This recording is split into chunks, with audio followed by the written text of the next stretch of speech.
here with Jordan. He's got a couple rides I'd like to share with you today, and down here in Waimama, Florida. Yeah, I wasn't sure how to say that, so Yeah, I'm glad you said that. It's a tongue twister. I was going to say outside Tampa, but so why don't we start with your 126, and if you just tell us what it is, what we're looking at here, and what you like about it. So this car is the one that started my addiction with Mercedes diesels. I drove this thing to Utah with 4 people in it with a trunk full of luggage, and 600 miles I still had 1/8 of a tank of fuel. Nice. So nice. It kind of sold me on it. Cracked the piston, probably the water methanol, I don't know. So I rebuilt the engine, all seals, bearings, gaskets, you name it. The MW 7.5 millimeter injection pump, all through BenzForce and Dieselmeken. It's got I believe a 115 non-turbo intake manifold on it, just to clear the bigger chargers. This car's end goal is going to be in the Gambler 500. It's going to have pipe bumpers, roof rack. Still debating on automatic or manual Ford, small block Ford transmission. Right now it's somewhat lifted. I mean, I got to fine tune it and stuff, because it's like riding on a tank. You know, Yeah, it's pretty stiff. It's stiff. I thought my 123 was stiff. That's pretty stiff. So fuel wise, I'm running still the stock lift pump right now, because I was told that it would suffice for my pump. The injectors have been modified by Dynamite Diesel, just to really increase not so much the flow, but the efficiency over stock. You know, not so many rough edges. Yeah. My fuel filter assembly is out of a 2000 Dodge Ram. It's got a water sensor in it, which is hooked up. It's got a fuel heater in it, which is hooked up. So it's got a lot bigger fuel filter element in there, which you can get at any parts store. You know, it's a lot easier to find one. There's plenty of room in there, really. For that. Oh yeah, there's an insane amount of room. With the water methanol, I actually had my tank sit right here. The AC never worked, so the pump came out. I didn't have anything right here from the AC. The cylinder head, I port and polished to increase efficiency, because like I said, it's going to be in the Gambler 500, so I want to get as much fuel economy as I can, especially when you're out in the woods. Right. Can't think of what else much. So let me ask you about your meth setup, because I sell Snow Performance. I mean, this looks like it's been installed a while. Not for me, but no, it was actually off of Amazon. Okay, but you had the Snow controller. It's the boost activated one. So the SNO 301, I think, is the SKU for that. Yep, okay. It's the activates. I've got this one set at like 10 psi is when it kicked in, because it was right where the RPMs really started to come on fast. You know, when the boost hit. And a lot of people ask me about that, but since you've lived it, what did you think of the performance? Did it lower EGTs, or do you? I probably saw, because I still use the stock exhaust manifold, and I've got the probe right in the back, so it's right before it goes into turbo. You know, right in the sweet spot. Yep. Before the water methanol, on a hard pull without, because I was still running stock injection pump, I'd probably see 1200 degrees. Okay.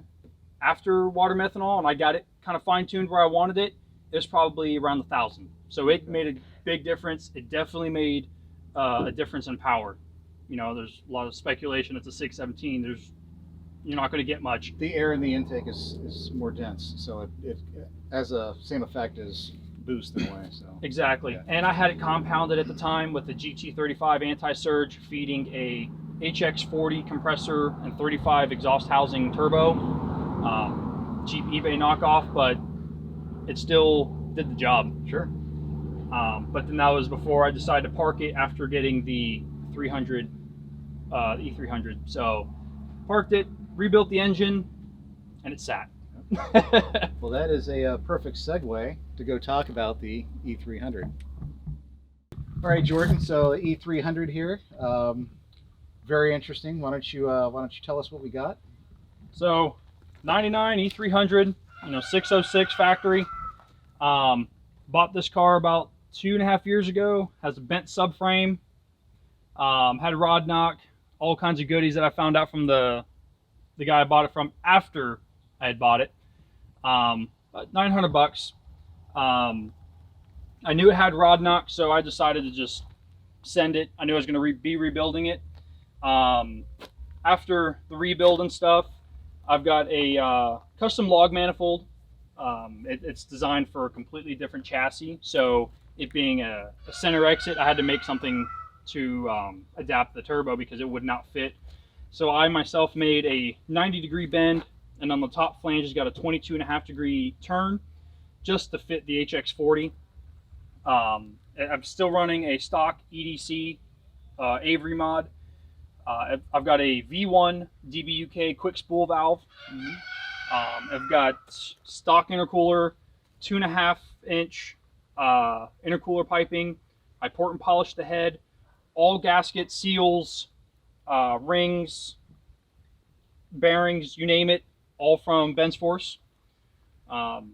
The transmission is original, well, not the original, but it is a 722.6. It's got a brand new conductor plate, all new shifting solenoids. The car itself has got 194,000. I just cracked 5,000 on the rebuild.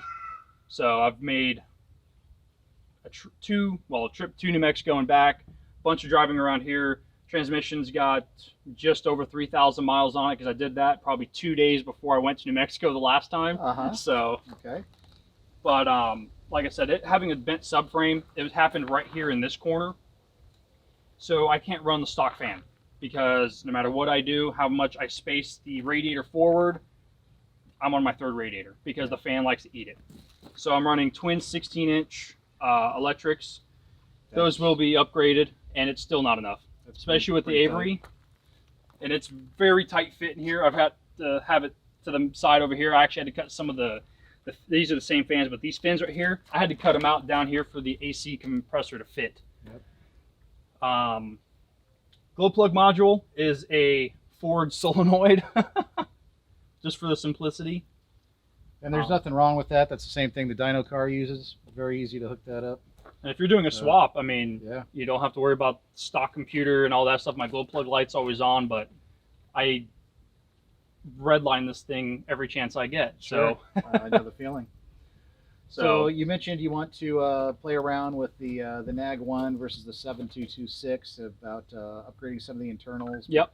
What are some of the other things down the line you're really looking forward to the most with this car? So it will be getting lifted because this will be like the 300 SD. One day it will be in the Gambler. Right now it can't really go much over a speed bump. After I get my transmission figured out and what I'm going to do to be able to handle more power, I'm going to be going with a Kangaroo style, or the Kangaroo's team log style manifold. Still going to run the quick spool valve because hands down it makes a difference, especially with a big charger. Yep. I'm going to be getting a name brand turbo, not this cheap crap, because the shaft play on that, somehow it has not blown up, but it's a trooper. It keeps on going. It's hit or miss. I mean, there are a lot of fine like out there that so work my great, my 24 valve Cummins, I've got the HX40, but it's got the 8.3 liter style or the size exhaust housing, so it's big. Yeah. And it's a cheap knockoff, and it's probably got 40,000 miles on it, and there's almost no shaft play. Yeah. So it's like you said, hit or miss. Sometimes you get a good one. Sometimes you're like my brother AJ, and you go through 7 turbos before you go and finally buy a name brand one from you. Yeah. And it does good. But other than that, yeah, like I said, I port and polish the head. It's all for economy. The Avery mod is only used when someone is taunting me. Yeah. So, and it's some of the 4.7 Mustangs, the older ones, especially the manuals, they can't touch it. Light the light, there's no touching it. And if it's wet outside, forget it. There's no traction. There's a reason that it's got bald tires. Yeah. Well, very cool. I really appreciate you taking the time and walking through your cars. I think people will enjoy seeing things. I mean, not everything has to come from me. It's a testament to a community and working through your projects and building something cool that you like. Yeah. So thanks a lot Sir. for taking the time. Yes, sir. Thank you very much.